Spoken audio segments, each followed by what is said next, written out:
আজকে গণ অভ্যুত্থানে এখানে দাঁড়িয়ে কথা বলি একমাত্র সাংবাদিকদের কারণে, কেউ মানুক আর না মানুক।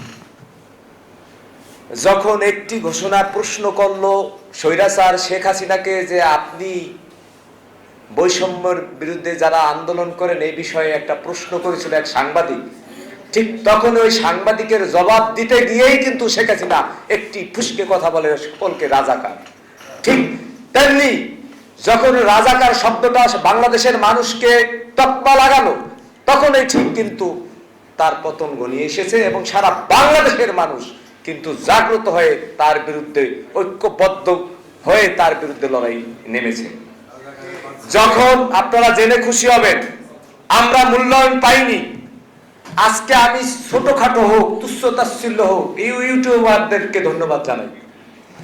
এই ইউটিউবারদেরকে সাংবাদিক হিসেবে অনেকেই গণ্য করেন না। এই ইউটিউবাররাও গণ অভ্যুত্থানে বাংলাদেশের স্বাধীনতার প্রথম সারির ভূমিকা পালন করেছে। আজকে তাদেরকে কেউ মূল্যায়ন করেন না, তাদেরকে সাংঘাতিক অথবা অপদার্থ মনে করেন।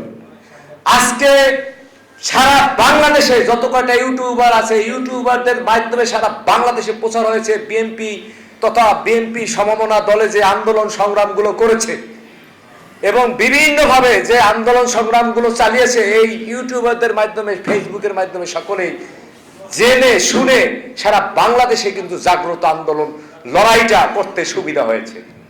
আজকে আমি আমার বিপ্লবী দলের পক্ষ থেকে একজন নাগরিক হিসাবে এবং বিএনপির একজন সাধারণ তারেক রহমানের কর্মী হিসাবে ইউটিউবারদেরকেও কৃতজ্ঞতা বোধ স্বীকার করছি এবং আমি তাদেরকে সাংবাদিক হিসাবে আমি সম্মানের সহিত আমি স্বীকৃতি স্বীকার করছি।